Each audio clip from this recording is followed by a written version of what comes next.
Cheese is one of the oldest produced foods in the world, next to the bread. Mainly eaten in Western cultures, cheese comes in over 1,000 different varieties.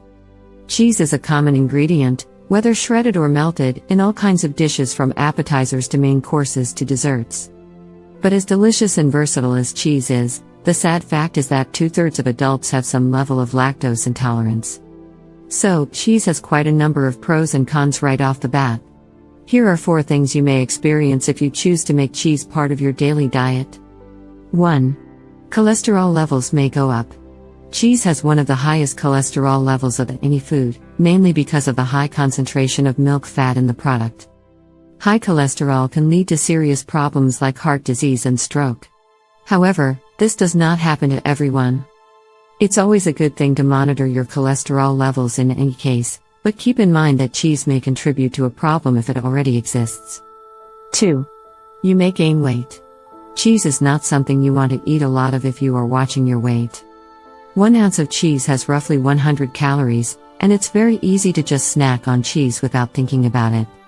So if you are counting calories, remember that cheese can be a sometimes food but not something you want to indulge in often. 3. Digestive problems. As mentioned earlier, adult humans are not really able to digest milk easily. For some people, milk of any kind is a bad idea. For others, overindulgence is where the problems begin. In either case, you may experience bloating, stomach cramps, diarrhea, intestinal gas, and other irritations.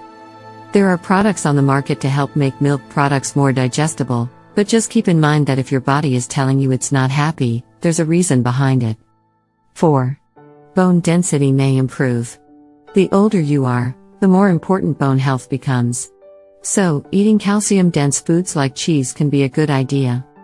Calcium also contributes to muscle health, and as your dentist may have told you, strengthens your teeth. If you have osteoporosis or osteoarthritis, your doctor may put you on calcium to try and stop the spread of bone loss. Calcium won't cure either disease, but it's your best defense against further deterioration. You may develop skin problems. Guess what else the fat in cheese promotes? If you said facial acne, you were correct. A high intake of cheese on a daily basis can make you break out like it's prom night. Dairy has the problem of interacting with your blood sugar levels, in the same way that candy and sweets stimulate your skin and bring out pimples. So if you are concerned about skin problems, you may want to skip out on the cheese.